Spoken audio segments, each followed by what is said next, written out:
Hello guys, welcome to my YouTube channel, Kezia Hadebe TV. If you haven't followed me on Facebook, Instagram, Twitter and TikTok, kindly follow me at Kezia Hadebe and don't forget to subscribe to my YouTube channel.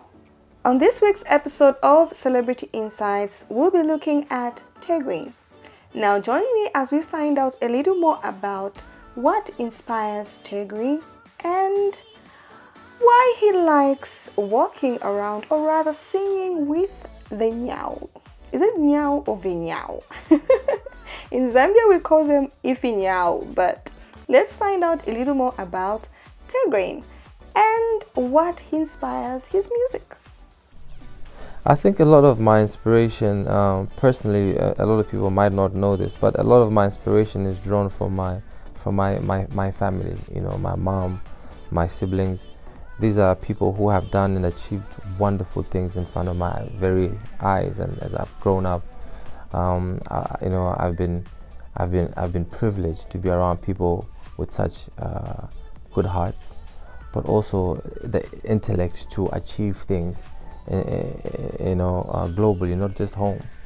So being around such a family, I think that's where I drew my inspiration for just hard work, for believing in myself, for understanding the dynamics or the different cultures, because I was able to travel at a very young age, and I got introduced to different cultures all over the world, which then also cemented my identity to be very proud of where I come from and who I am.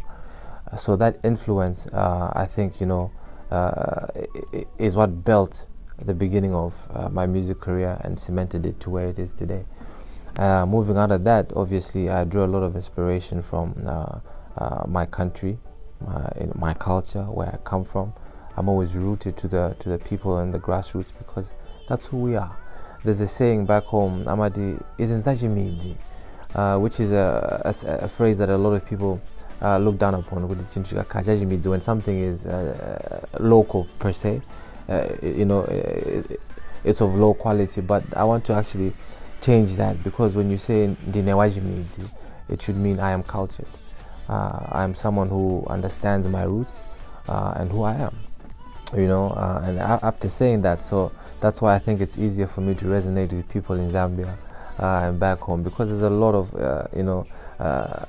our tribes are mixed and matched. Zambia, Malawi, literally, I feel like we're all one big nation, and that's what we've done with our platforms, engaging with people in Zambia, and you can see the response. Engage same as in Malawi. People who resonate to culture, something that's very authentic, something that's truly us. So tell me, why do you sing with ifinyao, as we call them in Zambia, and what do they mean to you? The nyao, what is nyao, first of all, and why do I use that particular culture in my music? First and foremost, I'm Chewa. I come from Doha, which is the central part of Malawi, and we practice this in our culture.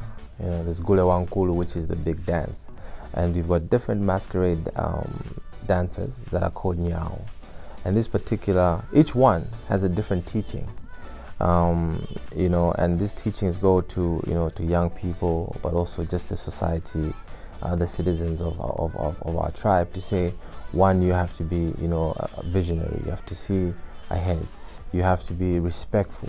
There's certain things that you mustn't do in public. So all these teachings are done through this dance and celebration.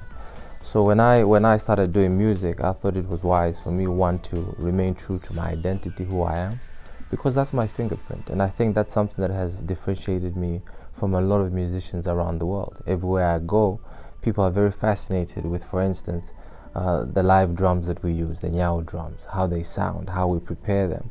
And it's given me an opportunity to let people in and understand a bit more about my culture, where I come from. We've had so many people even come to Malawi after seeing a performance, and this is what has driven me to make the music that I make. I call it nyao music, and welcome to the kingdom. Please make sure that if you haven't heard some of the music, make sure you go to all the platforms, streaming platforms, and have a listen. Beautiful drum combinations, but also just telling a bit more about my story and where I come from. What is success, and what does it mean to you and your career? And I think that success is ongoing. I think the moment that one dwells in an achievement, that's where all progress and everything stops. I think success is the ability to wake up every morning and be energetic to go and achieve something new, to, to make history or whatever it might be, to challenge yourself and never be in a comfortable position. And that's somewhere I've always placed myself. A lot of people look at me and say, so where do you see yourself musically? I always say I'm starting, because that's the energy that I want to come into. I'm starting again, and I'm moving, and I'm hungry, and I want to achieve, because then as success keeps coming, inevitably we're getting to the ultimate goal. But that's how I look at success. But also in life, others would say that, okay, fine, then how do you handle adversity and differences when you come across those? I look at those as learning opportunities. There's no way that we can all think and be identical. Every individual has different experiences. We've all learned different things. And I think that when we come together, having the ability to understand where that person is coming from, what they're saying, enhances your education level as well. You might end up learning something that you had no idea or no clue about. So when I'm faced with adversity, at first and foremost, I try and understand the situation. I try and understand the point of views that are coming in, and what might be influencing that before I take any action. Something that I learned from my mom. She said you gotta listen more, speak less. But when you do speak from an informed point of view. So I think if we can bear that in mind and know some of these things, this is something that we can apply to ourselves and deal with. When forces come your way or people who are saying negative things about you, it's good to understand. Look at the overall picture. Take the positives, apply where necessary, and move forward. Well, well, well, I surely did enjoy that interview, and I hope you've learned one or two things about Tay Grin and why he works and sings with the Nyao, as well as what inspires him. Thank you for watching.